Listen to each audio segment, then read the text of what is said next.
Hello, Vlad with you and a new author's story from my channel, Amazing Life Story. Lena was riding the bus, silently staring into the distance. Her head had been in complete disarray for several days, and the reason for that was the inheritance she received from her father. A father she had never seen in her life. As a child, her mother tried not to talk about him or to answer with standard phrases. Like, he had such a job that he had to disappear for a long time. Now Lena could not remember exactly who her mother called him. Either a pilot or a geologist. But only when she went to first grade, Lev Petrovich appeared in their house. When Lena asked what happened to her dad, her mother then sharply answered, "Where is this dad of yours? He is not here, forget it, Lev will be your dad now." Quote.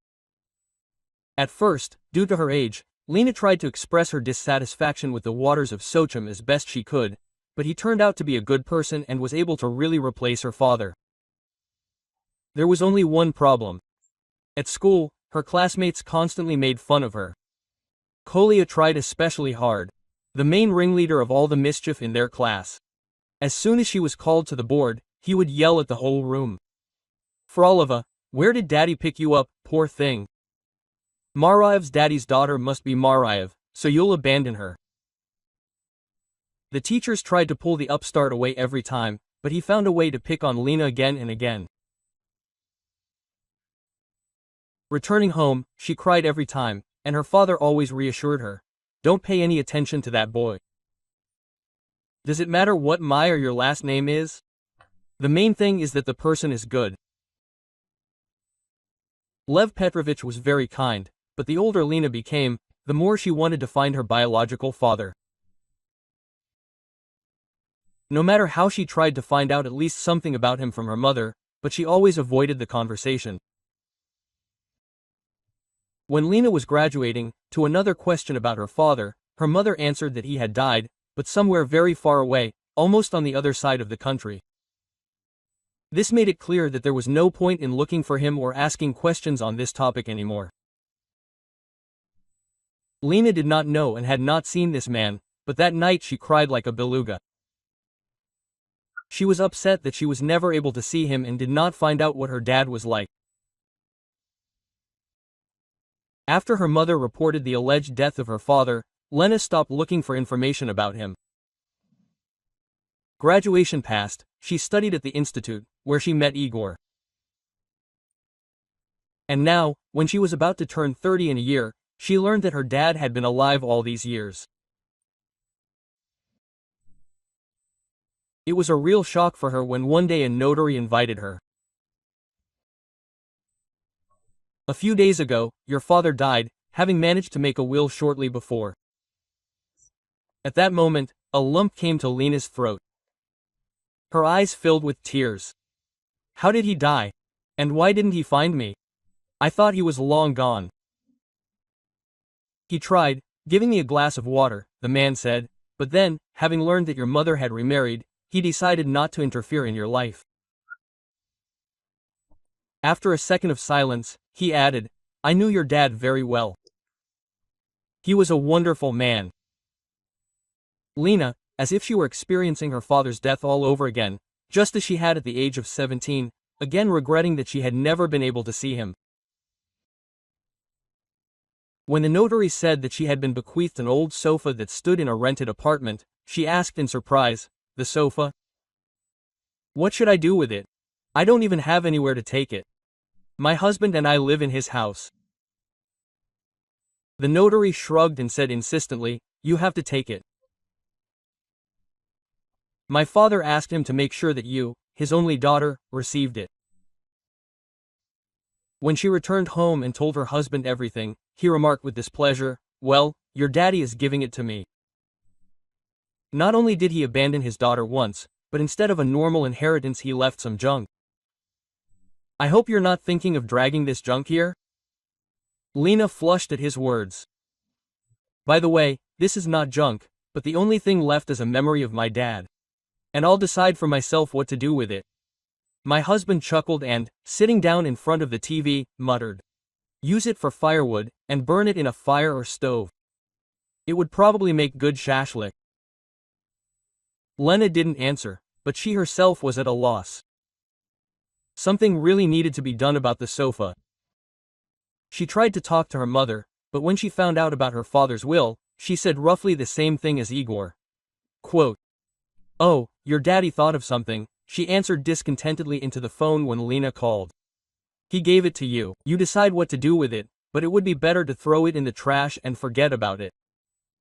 Lena hung up, and at that moment it suddenly dawned on her.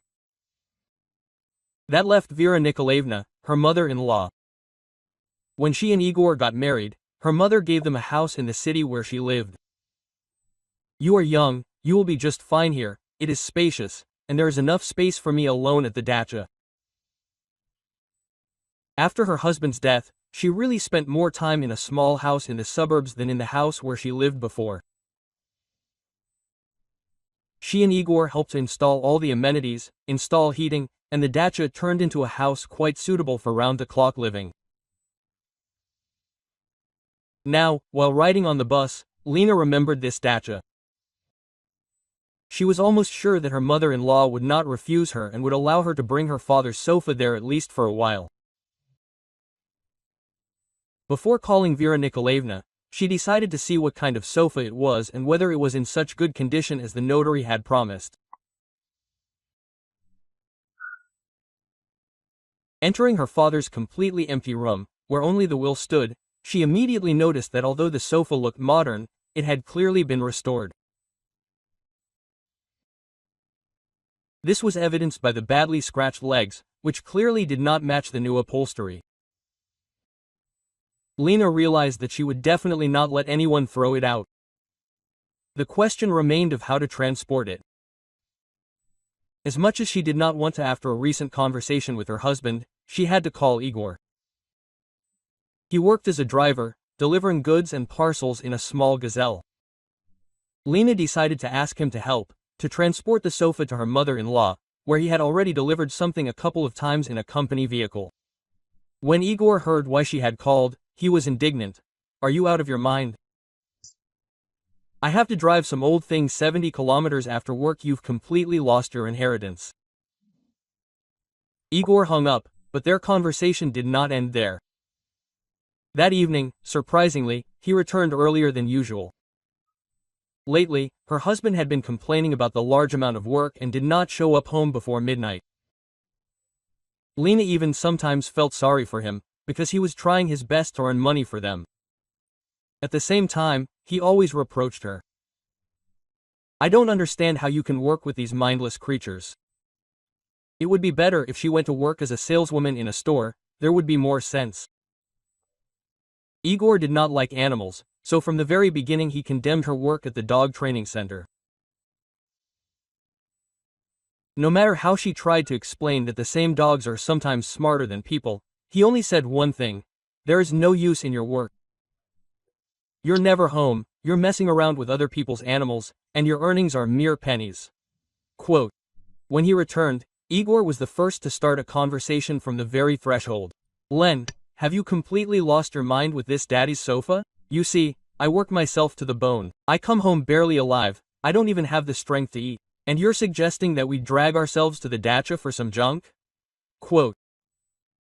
She tried to say in her defense that she also works, but her husband cut her off, saying sharply, "Oh, I beg you, don't compare, and at least your animals are silent. I drove him, trained him and went home. And I've been driving all day. And besides the idiots on the roads, there are also clients who get on my nerves. That's enough, I'm going to bed." Igor disappeared behind the bedroom door, and Lena remained sitting at the table set for her husband's arrival, realizing that he would not have dinner again. Only now did she suddenly think about how much he had changed lately. They began to communicate less and less often, and even if they did, her husband would get angry every time over trifles, get nervous. If before she always waited for him to come home from work, and they would share the news of the day over dinner, now she would go to bed alone more and more often. After sitting in the kitchen for a while, Lena cleared the table and began to reproach herself for pestering her husband about the sofa in vain. She decided that she would try to solve this problem herself the next day. She spent the whole next day looking for transport to transport the sofa to the village, and by the end of the day she was happy when the gift her father had bequeathed to her was finally unloaded under the awning of the summer kitchen in the yard of his mother-in-law. For the next few days, Igor pretended to be offended. Each time returning after midnight, without saying a word, he made himself up on the sofa in the living room and left early in the morning, when Lena was still asleep. This situation seemed unbearable to her, but she did not want to make peace with her first, believing that her husband had unreasonably inflated this quarrel. Lena hoped that he, as always, would calm down in a few days, and they would communicate again as before. But a couple of days later a new problem arose, which Igor would definitely take with hostility.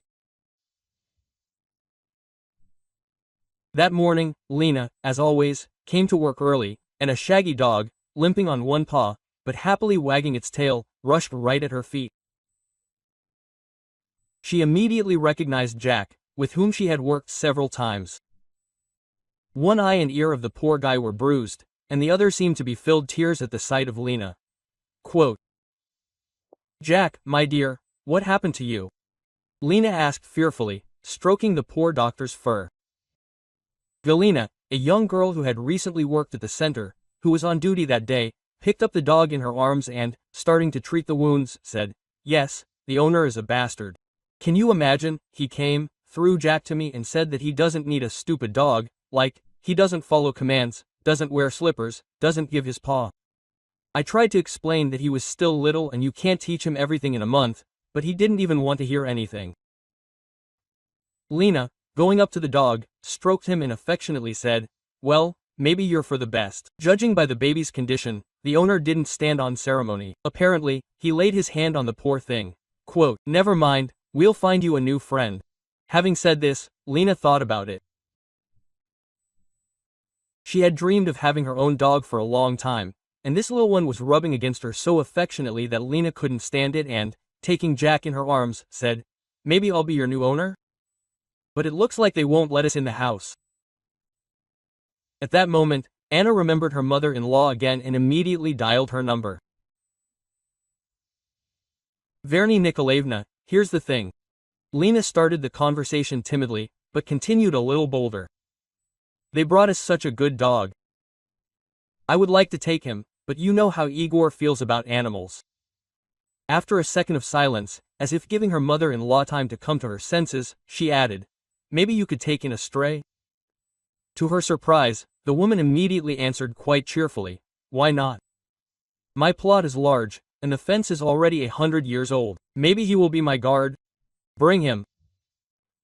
Right after work, Lena went out of town. Vera Nikolaevna met her at the gate and offered her some tea. Jack cheerfully made a few half-jogging runs and suddenly ran up to his father's recently delivered sofa. He started barking and scratching it with his paws. "Ah, stop it!" Lena shouted at him, but the dog did not calm down, as if he had gone crazy. Without leaving the sofa for a second, he barked and whined, while continuing to scratch it with his claws. At first, Lena thought that the dog was simply trying to attract attention to himself, and called him affectionately, "Come to me, my dear, come and pet you, poor thing."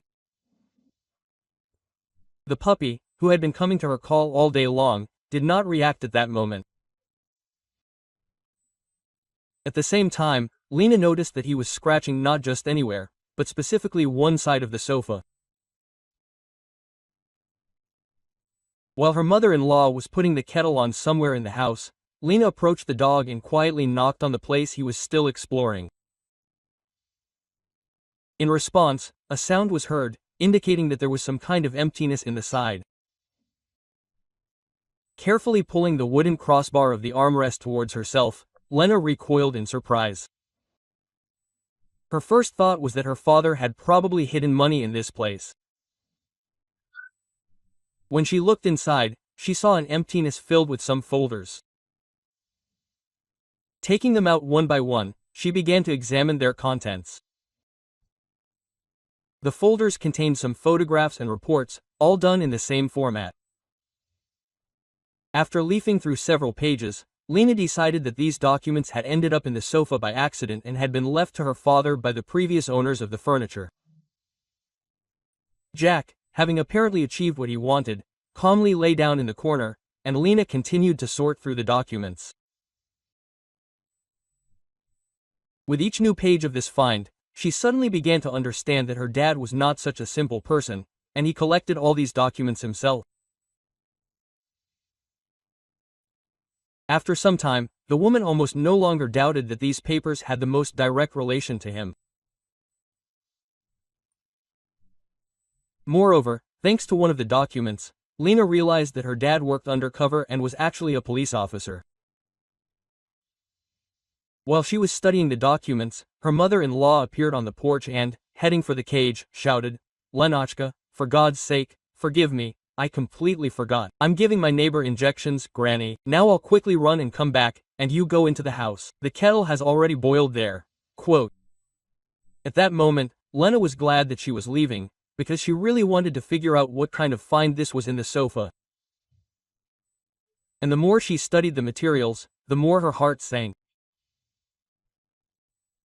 Among other papers were documents on a criminal case, where the photographs showed very familiar faces.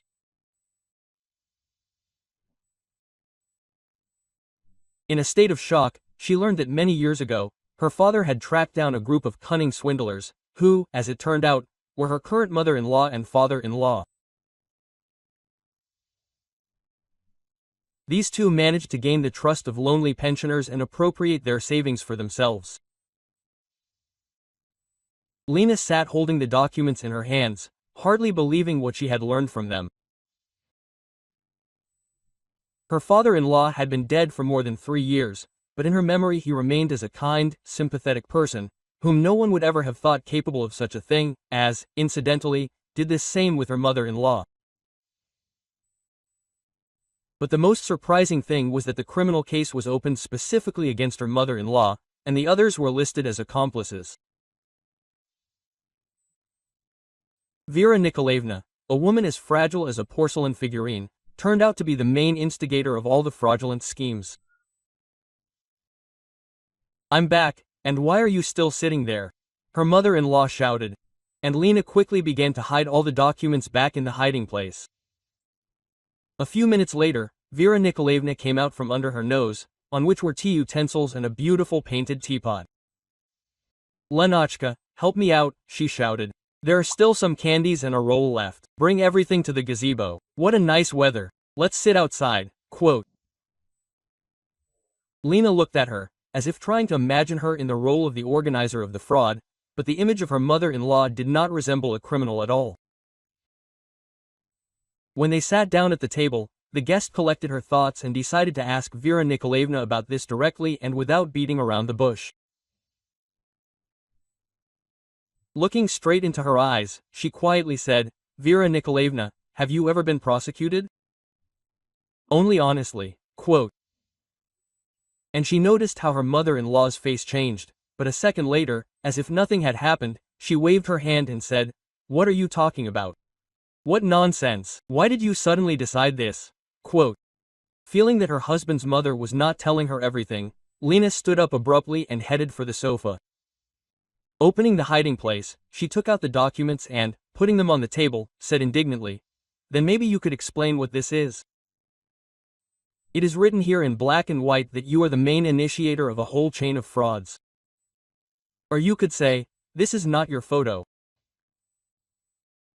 To her surprise, her mother-in-law did not pick up the folder, but only cast a fleeting glance, after which she propped her head up with her hands and began to sway, saying, "I knew that sooner or later all this would come to light.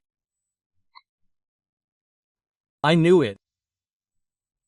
Raising her tear-filled eyes to Lena, into eyes in which pain and fear were mixed, the woman suddenly began her story. "I had a twin sister," the mother-in-law said slowly, as if trying to remember the past. "But we were similar only in appearance, and like two peas in a pod." Vera Nikolaevna took a sip of tea and said briefly, "Katya had always gotten herself into some kind of bad business since school. She loved to be first in everything. That's why she got married right after graduation. Although she always said that we would go to the legislative assembly on the same day. Andriusha had just returned from the army, and a year later they had Igorek. Andriusha is Andrei Stepanovich, and Igorek, as I understand it, is my husband. So they weren't your husband and son? How is that? Lena asked confusedly. My mother-in-law chuckled. Yes, yes. It was my dissolute sister's family. Andrei and Katya did their dirty deeds together until the police found them. I had no idea about all this. As soon as the law enforcement officers found them, my sister, without even saying goodbye to anyone, disappeared without a trace. Andrei somehow managed to avoid punishment. Vera Nikolaevna fell silent, and Lena sat, afraid to ask her about anything. It was obvious that the woman was having a hard time remembering that distant past, but after a few seconds she continued. I would never have known about Katerina's tricks, because they lived separately, so to speak, as their own family. As soon as she ran away, Andrei came to me and asked me to replace her for a while. He knelt down, cried, begged, asked me to help him at least for the sake of his nephew. I could not stand it and agreed. My mother-in-law looked at Lena and asked, would you really refuse to help the only people close to you? Without waiting for an answer, she looked away and began to speak again. Andrei had thought it all through. He said that we were similar in appearance, but each of us had completely different fingerprints. And since the case was built mainly on this evidence, by posing as Katerina, I would prove, they say, her innocence.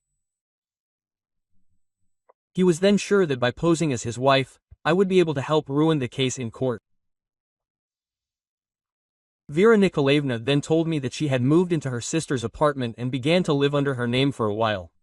Quote, you can't imagine how difficult it was for me, the woman continued in a trembling voice and immediately added, every minute it seemed that Katya would come back, and I would again find myself completely alone, without my husband and child, to whom I had already begun to get used. And where is your sister now? Lena asked barely audibly. The mother-in-law shrugged her shoulders. Quote, who knows? At first I waited, and then I resigned myself, deciding that with such a stormy life as hers, Katerina could easily have disappeared somewhere. As for me, I remained a devoted wife to Andrei and, I hope, a good mother to your husband. The mother-in-law suddenly spoke in fear. I beg you, Lenachka, don't say anything to Igor. Why bring up the past? Andriusha is no longer alive, and my sister is probably in the next world. Let everything remain as it is. Taking Lena by the hand, she added in a voice trembling with excitement, I have no one except my son. Yes, yes, a son, because I raised him from infancy. Lena's heart ached. She suddenly felt so sorry for her mother-in-law, who had gone through a similar story. And, after a second of washing, she quietly answered, good, especially since now nothing really can be fixed. We can no longer help either my father in the investigation of this case, or your sister. Returning home that day, Lena could not fall asleep for a long time. She could not understand why. Most importantly, why her father decided to give the sofa to her before his death. Despite the fact that the old furniture was brought to a fresh look by reupholstering, it was still quite old. Having tossed and turned with these thoughts by the morning, Lena decided to go to her father's apartment again and try to find out from the neighbors the story of the sofa's appearance. In the apartment opposite the one where Dad had lived recently, no one opened the door. In the part on the left, a sleepy, rather rumpled-looking man appeared at the door. It was clear from the persistent smell of fumes. He had been noticing something for a long time. Did you happen to know the neighbor who lived in this apartment? Quote, she pointed to her father's door. From the man's lost look, Lena immediately realized that she couldn't get anything out of him. Having apologized, she was about to leave, when suddenly a woman's voice came from somewhere in the stairwell. What are you asking him? This alcoholic has almost forgotten his own name. He drinks day and night. Where does this idiot get his money? Lena turned around and saw a skinny granny coming down the stairs from above. Leaning on a lacquered cane, she took a step and, stopping again, said, "I'm sorry, I heard you asking this drunkard about the late Grigory Viktorovich. Maybe I can tell you something? I'm the neighbor upstairs." Quote. The woman sighed and continued, "Oh, what a pity. He was a good man, polite, courteous. He would always ask how you were doing. He would offer help if I was traveling with a bag, not like Herod." She angrily shook her stick at the drunkard who was still standing barefoot on the landing, and he disappeared behind the door of his apartment. Quote. "Oh, it's hard for me to stand for long, my dear. Let's go to the bench in the entrance," suggested the grandmother and began to slowly descend the steps. As soon as they sat down, the grandmother asked, "What did you want to know about the deceased? Maybe you can tell me if anyone visited him recently? Or maybe something unusual happened?" Lena asked quietly, not understanding how this could help her. The elderly woman dabbed her eyes with the edge of the scarf tied around her head and said regretfully, "Well, what's unusual, except that a man in the prime of his life dies in broad daylight from a heart attack, and he never complained about his health." Here she somehow looked at Lena, as if trying to remember something, and suddenly said, "Although there was something. He lived alone as a bachelor. I was always surprised how no one had last such a handsome man. And then, not long before his death, a woman came to him, and not just once. I even thought to be just like him. Just as neat, polite, greeted me. Nice and small, like a statuette." Lena, when she heard about the statuette, without thinking, took out her phone and, quickly finding a photo of her mother-in-law in it, handed it to her grandmother. It was no coincidence that the woman came to your neighbor. She took the phone in her hands and, moving it further away, then, on the contrary, bringing it closer, began to examine the photo. Then she confidently said, "Exactly, it is a personal message, I tell you, like a crystal statuette, chiseled. Or maybe you remember when you saw her last?" Lena asked, not believing in her luck. Grandma looked at her slyly and, smiling, said, "Even though I'm not young, I don't suffer from memory lapses. What is there to remember? It was the 3rd. I just had an appointment with the doctor and, leaving the entrance, I ran into this lady." Lena was thrown into a fever. Her heart began to pound wildly. It was on the 3rd that her mother-in-law spent almost the whole day at their house. Having stopped by in the morning, she felt ill and sat until the evening, waiting for Igor to take her home. Lena's thoughts were confused, because she understood perfectly well that if her mother-in-law could not have been in her father's apartment at that time, then only her twin sister could have been there. As soon as she thought about this, she felt a prick in her chest on the left side, and the thought suddenly flashed through her head that her father might not have died on his own. Lena immediately imagined how Katerina, who had shown up, found her father, deciding to take revenge for everything. After all, it was because of his investigations that she was forced to flee, having lost both her husband and son. Having thanked her neighbor, she quickly walked towards the bus stop. She urgently needed to see her mother-in-law, to find out if her sister was capable of such a terrible step. After listening to everything, Vera Nikolaevna turned so pale that Lena, fearing for her health, rushed to the medicine cabinet and immediately, having dripped some drops, soothingly handed it to her. Taking the medicine with a trembling hand, the elderly woman took a greedy sip and quietly said, "Lord, is she really alive?" She decided to take revenge this way. There was so much horror and fear in her mother-in-law's voice that Lena herself got scared. After thinking about it, she immediately called her husband, asking him to come to his mother. In response, he indignantly yelled, "Listen, are you kidding me? I still have a lot of orders. I'll be riding again until 12 o'clock at night, and you with all sorts of nonsense. Can't you figure out with your mother yourself what she needs help with? Help." Having said this, he threw down the phone. Lena, looking at her mother-in-law in confusion, realized that now more than ever she needed help and support. Vera Nikolaevna was sitting on the bed with such a frightened look, as if a whole gang was about to attack her. "You understand, she's Katya, and she'll get to me too, since she survived," she said barely audibly and, covering her face with her hands, burst into tears.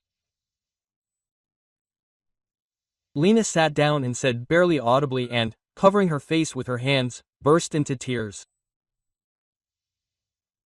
Lena sat down next to her and, hugging her, said, "Oh, come on, this is your sister. You should be glad that she is alive." But in her heart she herself was afraid for Vera Nikolaevna. After all, if her twin was really involved in her father's death, then she could certainly take revenge on her sister as well. And the words of her mother-in-law immediately confirmed this. Quote, "You don't know Katya?" the woman said, choking up. "She would take anyone's life for her own purposes." Quote. After staying with her mother-in-law for a few more hours, Lena waited for her to calm down and went to work, but she was on edge the whole day. Vera Nikolaevna called almost every half hour. She kept imagining her sister everywhere, which made her panic more and more. Lena tried to call her husband, but at first he didn't pick up, then he started hanging up, and then he sent a message that he was very busy and it would be late.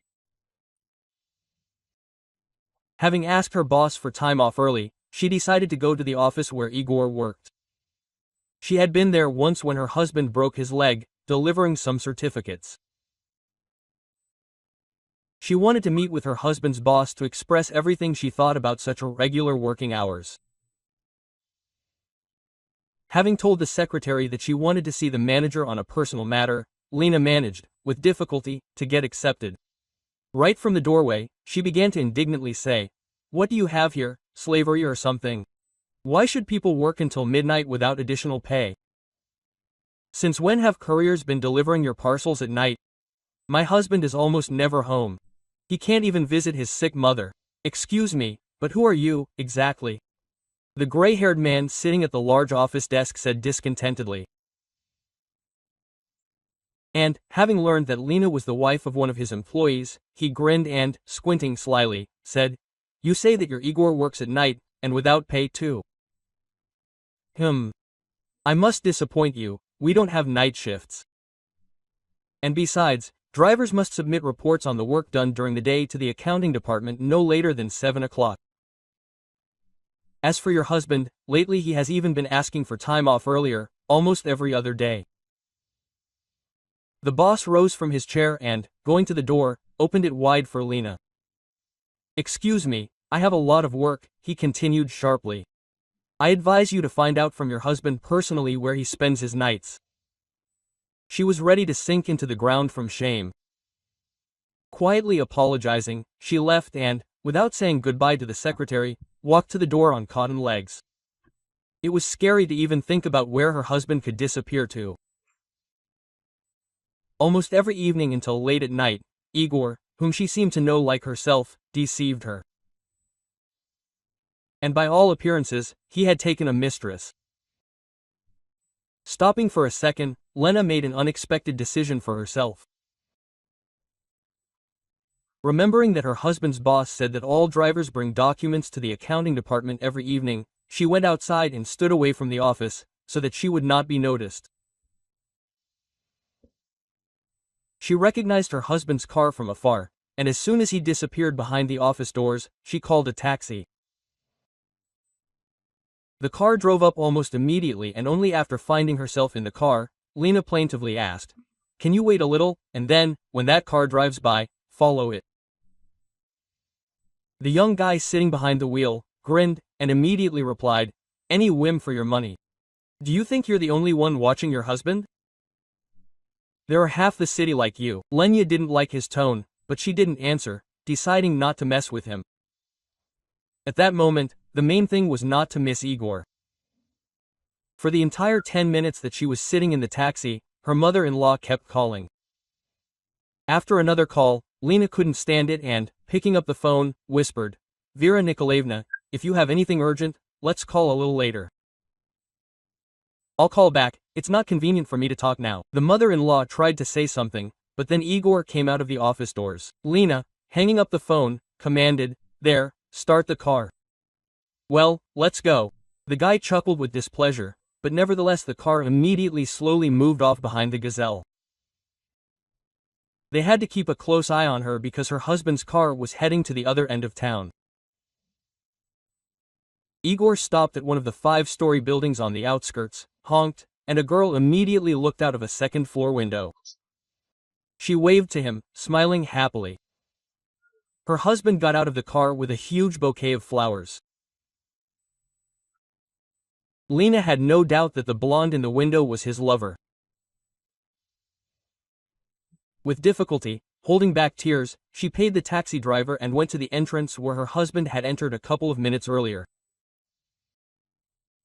She still didn't know what she was going to do, but as soon as she saw a couple passionately kissing on the second-floor landing, she screamed, "You scoundrel, you bastard, how could you?" In a second, she was next to her husband and, unexpectedly, slapped him in the face with all her might. "I can't see you anymore, so that your spirit would no longer be in my life." Already going down the steps, she turned around again and, looking at the confused lovers, added, "I'll file for divorce myself, tomorrow." Lena went outside and began to greedily gasp for air. It seemed to her that she would choke from lunch and anger. She had believed for so long that her husband was trying to earn money for them, which was why he stayed late. And at that time he was having fun with a blonde, 5 years younger than Lena herself. Without realizing it, she walked down the street. At that moment, it seemed that the whole world had collapsed. Lena did not know where and how long she had been walking. She was brought out of this state by a phone call. Seeing that her mother-in-law was calling, she did not want to pick up the phone at first, but then, as if sensing something, she answered. An unfamiliar voice on the other end of the line said, "This is an ambulance doctor. The neighbors gave us your phone number, we're picking up your mother-in-law. She had a hypertensive crisis." Without thinking, Lena immediately went to the hospital, but they wouldn't let her see her mother-in-law. The doctor who came out to see her immediately began to explain, "Many people live with high blood pressure for quite a long time.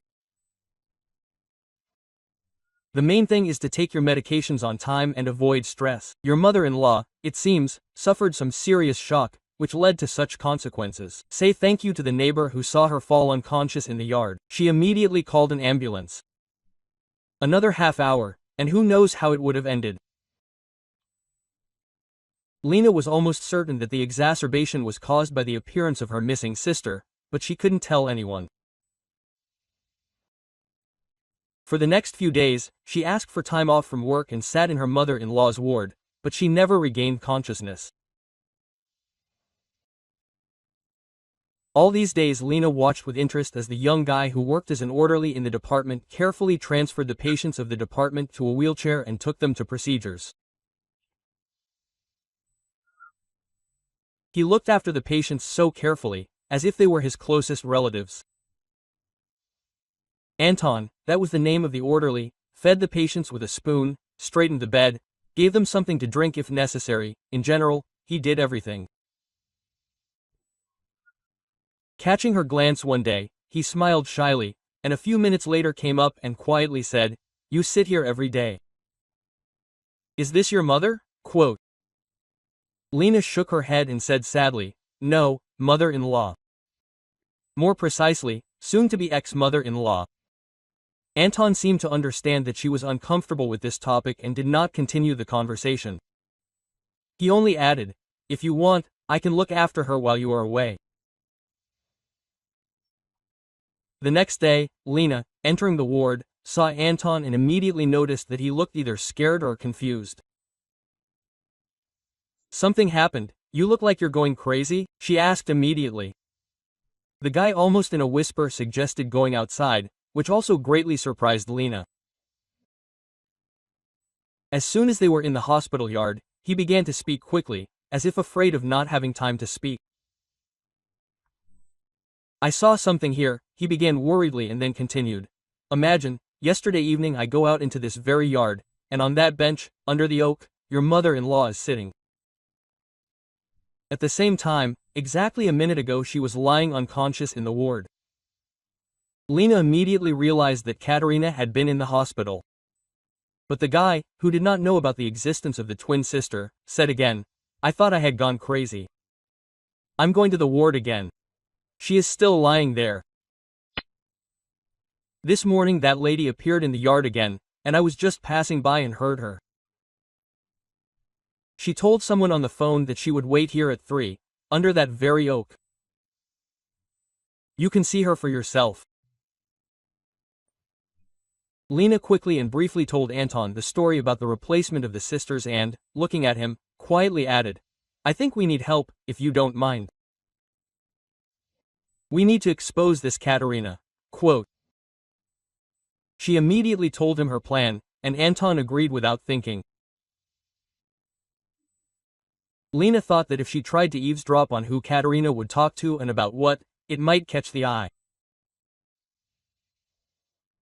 After all, there were a lot of benches in the hospital yard, but rarely anyone sat on them. Therefore, if she sat down on the very one where Katerina would be talking to someone, it might seem strange. A medical worker in a white coat who wanted to rest on the bench closest to the entrance, the very one where Katya had agreed to meet, was a completely different matter. Deciding to play it safe, Lena asked Anton, "If it wouldn't be too much trouble, could you, as soon as these two start talking, discreetly turn on the camera on your phone?" Having waited with difficulty until 3 o'clock, Lena settled down by the window in her mother-in-law's room, which overlooked the very courtyard where the meeting was supposed to take place. Katerina was the first to sit down on the bench. Literally a couple of minutes later, a very familiar silhouette appeared in the courtyard. At first, Lena couldn't even believe her eyes. Igor walked up to her with a confident gait. He sat down next to her, and they began to talk about something emotionally. At that moment, Lena was glad that Anton had managed to come up a little earlier and was already sitting with a smart look, pretending to be digging through his phone, while he was filming everything on camera. Katerina turned around at him several times with displeasure, but, not seeing a threat in him, she continued to explain something. For Lena, the fact that they knew each other was a real shock. Curiosity overwhelmed her. She wanted to quickly find out what this couple could be talking about. For almost 20 minutes, she watched from the hospital window as Katerina first said something to Igor, and then he began to protest in response, waving his arms. Only when Anton brought the recording did she find out what they were talking about. Katerina told Igor that she was his real mother. At the same time, she presented everything in such a way that her twin sister took her husband away from her and forced her to leave the city. "She deceived me into taking my place," Katerina said plaintively. "She bewitched my husband, took away my son, deprived me of the most valuable thing in my life. You." After listening to his mother's suffering, Igor, not noticing all the evil around him, shouted, "I'll kill her. How could she lie to me for so many years? After all, I considered her my mother all my life. I'll kill the bastard." To which Katerina immediately told him, "We need to do everything smartly, so that no one would guess. We'll get rid of this traitor, and I, like she once did, will now take her place." Quote. Lena immediately understood that they were talking about Vera Nikolaevna, and, looking at Anton with fear, she barely audibly said, "They want to get rid of my mother-in-law. And they talk about it in such a way that I have no doubt that they will do it." Quote. "What should we do?" "I think we need to take the recording to the police," the orderly answered without thinking. Lena agreed with him. She was just afraid that while she was going around with statements, Igor and Katerina might have time to carry out their plan.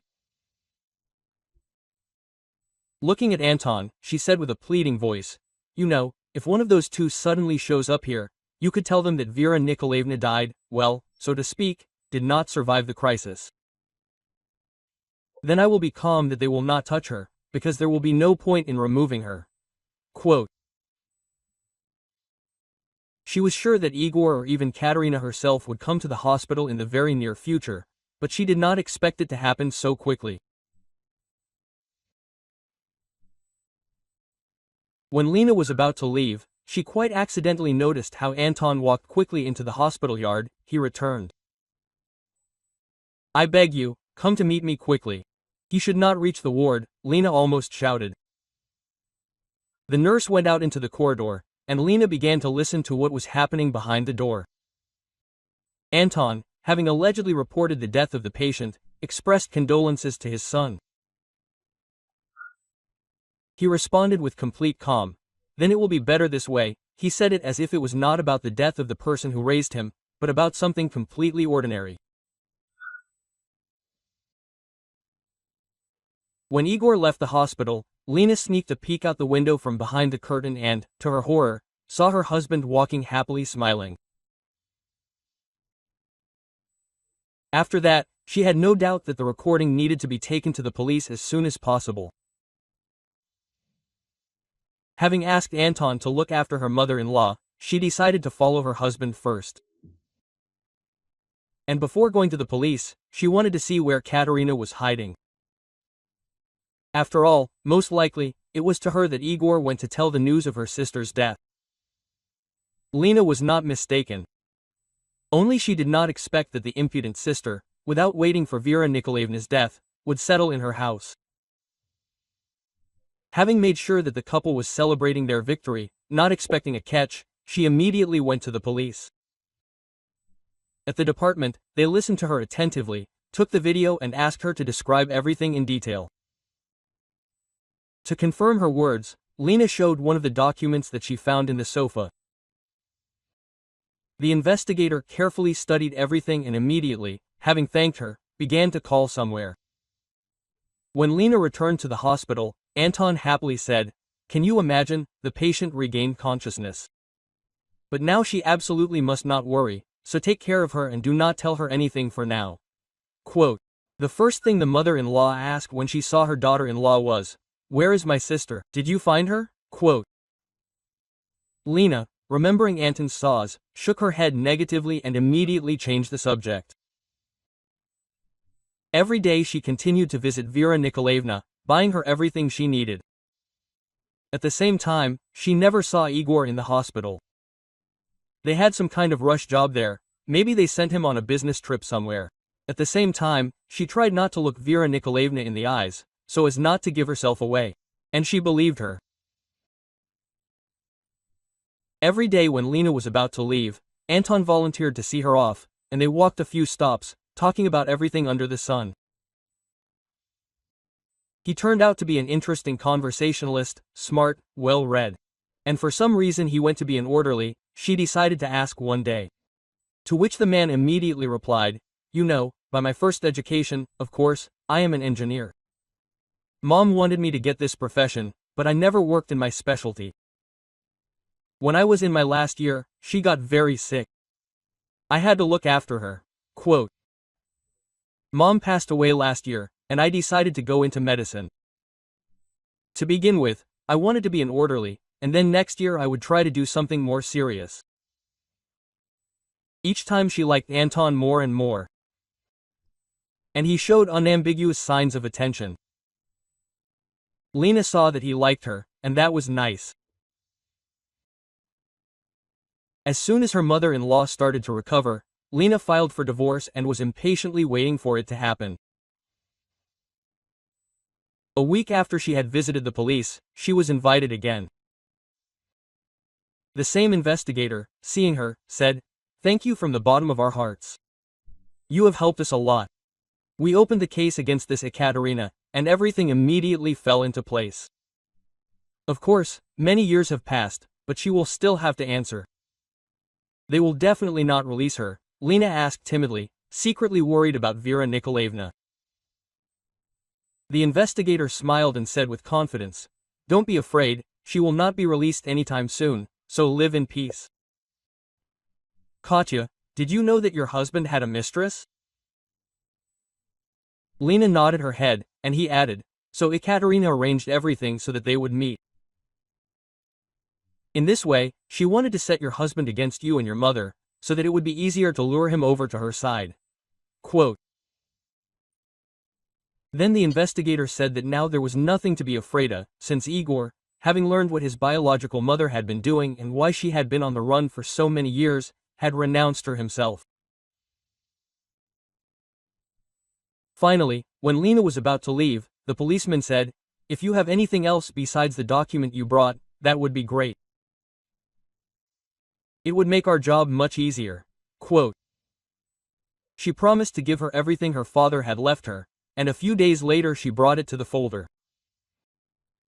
At that moment, she thought she was doing the right thing. After all, she was helping to close the cases that her father had not solved. In one of the folders, there was a notebook that resembled his diary, where he wrote that everything that was happening seemed a mystery to him. After all, at first the fraudster had only fingerprints, and then the case fell apart because the fingerprints in the file did not match the real ones. Could Lena's father have suspected then that he was dealing with completely different people? Lena was never called to the department again, and she herself tried to forget this story as quickly as possible. And there was no time to think about it. After being discharged from the hospital, Vera Nikolaevna offered to live with her, and when she learned that Lena had filed for divorce, she sighed sadly. Well, that's how things were decided upstairs, but remember, you'll always be like a daughter to me.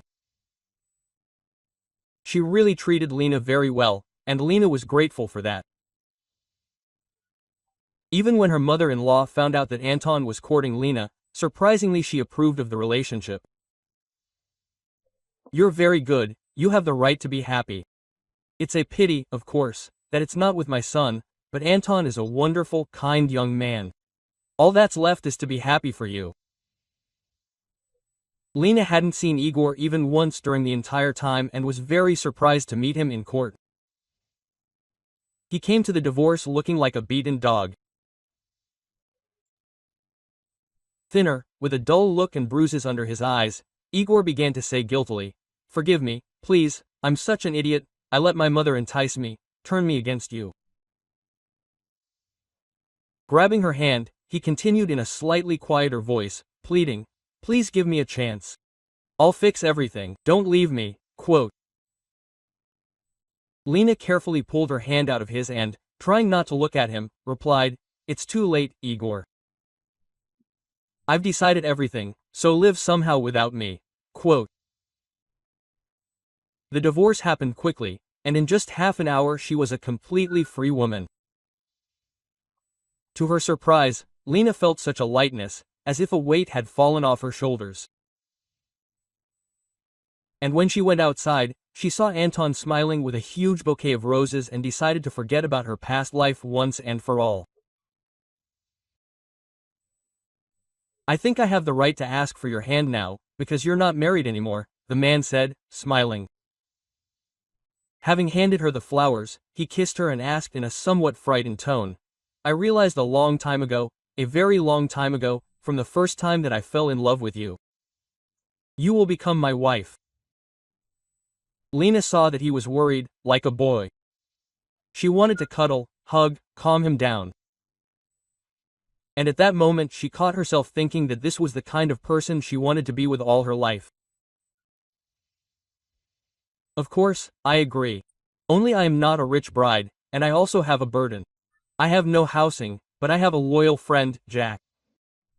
Anton was so happy with her consent that he picked her up in his arms and began to spin her around. "I don't need any devotion. You are simply the one I dreamed of. And your loyal friend, I hope, will become my loyal friend too." Having put her down on the ground, he added, "And don't worry about housing. I got a small, but quite cozy house from my parents. And there is a great lack of a hostess there." Lena laughed cheerfully. 3 months later they had a wedding, where Vera Nikolaevna was an honored guest. And a year later Matvey was born. If you like the story, please support me with the thumbs up button. It's just one click for you, but it's very important to me. Thank you. M.